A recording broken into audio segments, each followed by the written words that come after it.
अस्सलाम बच्चों, मैं आपको टीचर सर मोहम्मद इमरान शेख।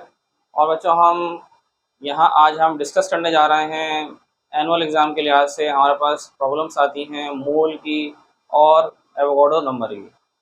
बच्चों आपको याद हो, हमने लास्ट टाइम भी मोल और एवोगाड्रो नंबर की थी, आपके पास टॉपिक डिस्कस किए थे, वहाँ डिफरेंट एग्जांपल्स दी थी और हमने आपसे यही कहा था। अब हम नेक्स्ट लेक्चर में इनकी हम करेंगे दोनों की प्रॉब्लम्स, किसकी, मोल और एवोगाड्रो नंबर की। तो बच्चों हमने कुछ ये फॉर्मूला आपको पहले ही बताए थे, ये दोबारा आपको रिपीट करा रहे हैं प्रॉब्लम को सॉल्व करने के लिए। ये आपको याद होना चाहिए। भाई मोल को आप रिप्रेजेंट कर रहे थे स्मॉल एन से, तो मोल का फॉर्मूला था mole is equal to mass divided by, question पर डिपेंड करेगा आपको एटम दे रहा है या मॉलिक्यूल, तो मोलर मास कर देंगे अगर ये मॉलिक्यूल होगा, अगर एटम होगा तो एटॉमिक मास।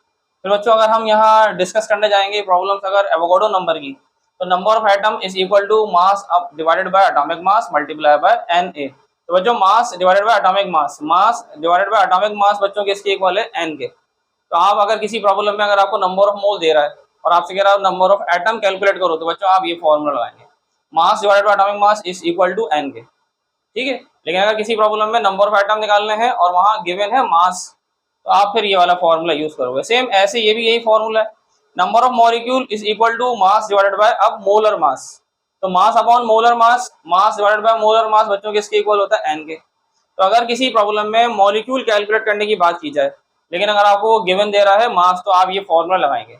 लेकिन अगर नंबर ऑफ मॉलिक्यूल ही निकाल रहे हो लेकिन आपको अमाउंट गिवन हो मोल्स में, तो आप फिर ये फॉर्मूला यूज करेंगे लास्ट वाला। तो बच्चों ये हमारे पास ये फॉर्मूले थे, ये जरा नोट कर लीजिएगा आप। अब हम इसी करेंगे प्रॉब्लम। आपके पास प्रॉब्लम आती है, अगर आप देखें क्वेश्चन नंबर 1 लिखा हुआ है कि calculate the number of moles and molecule, दोनों चीजें आप कैलकुलेट करोगे, मोल भी निकालेंगे और मॉलिक्यूल भी। लेकिन अमाउंट कितना गिवन है आपको कार्बन डाइसल्फाइड का, 38 ग्राम। तो बच्चों बहुत आसान प्रॉब्लम है, आप देखें किस तरह करेंगे। सबसे पहले आप जरा सॉल्व करने के लिए पहले आप ये देखें हमारे पास डेटा में हमें क्या चीजें गिवन है। तो बच्चों अगर आप क्वेश्चन पढ़ रहे हो, वो आपसे कह रहा है आपके पास 38 ग्राम है। बच्चों 38 ग्राम किसके हैं हमारे पास, कार्बन डाइसल्फाइड के। तो हम अगर यहाँ बेटा डेटा बनाते हैं, तो यहाँ पर हम कह देंगे कि हमारे पास आप कैलकुलेट करने जा रहे हैं नंबर ऑफ मोल। तो बच्चों number of mole is equal to question mark, और बच्चों क्या कहा गया आपसे, नंबर ऑफ मोल के साथ साथ आपको क्या निकालना है, नंबर ऑफ मॉलिक्यूल। बच्चों number of molecule is equal to question mark. Amount given है, तो बच्चों हम क्या लिख देंगे, गिवन अमाउंट, गिवन मास। तो बच्चों गिवन मास कितना है हमारे पास, 38 ग्राम।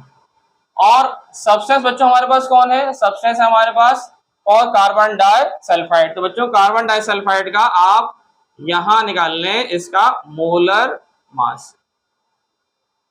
तो बच्चों कार्बन डाइसल्फाइड CH2 का मोलर मास आप निकाल लें। बच्चों कार्बन डाइसल्फाइड का मोलर मास आप कैसे निकालोगे, बच्चों कार्बन का मास 12 और बच्चों ये सल्फर का मास 32 मल्टीप्लाई बाय 2। बच्चों ये अगर हम ऐड करेंगे, ये 12 है और ये 2 और 2 4 हो जाएगा। और बच्चों ये हमारे पास क्या रहेगा, ये बल्कि मल्टीप्लाई कर रहे हैं हम, बच्चों ये हमारे पास 2 to the 4 और 2 3 the 6। तो बच्चों अगर इसको हम ऐड करते हैं, तो ऐड करने से हमारे बच्चों हमारे पास आंसर क्या आ जाएगा, 4 और 2 6, और बच्चों आपके पास 7 बन जाएगा ऐसे। तो ये मोलर मास बच्चों कितना आ रहा है हमारे पास, ये 76। तो यहाँ हम लिख देंगे डेटा में हमारे पास मोलर मास कार्बन डाइसल्फाइड का 76।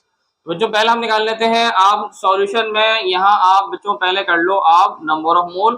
Number of mole is equal to mass of a substance divided by molar mass, अभी हमने लिखा था। तो बच्चों हमारे पास मास गिवन कितना है, 38, तो ये रहा गिवन मास 38।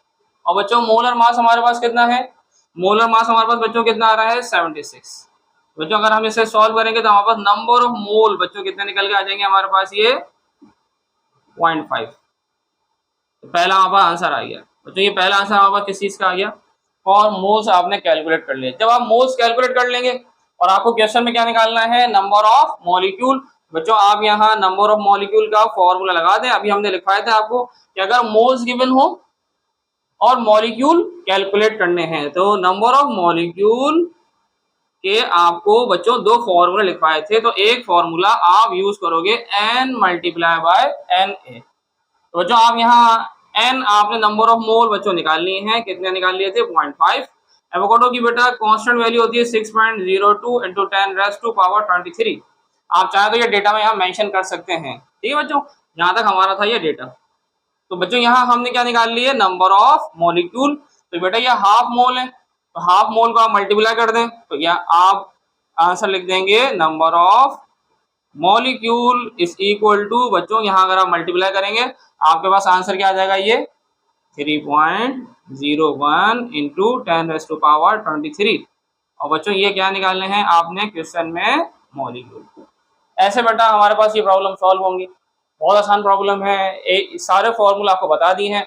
अगर किसी प्रॉब्लम में एटम कैलकुलेट करने हो और मास गिवन होगा तो आपको फॉर्मूला बताया, अगर नंबर ऑफ एटम ही निकालने हो तो आप फॉर्मूला यूज कर लेंगे कौन सा वाला, जिसमें अगर आपके पास मोल्स अगर आ रहे हों। और ऐसे ही बच्चों नंबर ऑफ मॉलिक्यूल के भी दो फॉर्मूले थे, एक में मास गिवन होगा तो आप वो नंबर थर्ड वाला यूज करेंगे, और अगर आपके पास नंबर ऑफ मोल अगर गिवन होंगे और मॉलिक्यूल कैलकुलेट करने तो ये रहा फॉर्मूला आपके पास। बहुत आसान प्रॉब्लम्स हैं, बहुत आप आसानी से सॉल्व कर लेंगे।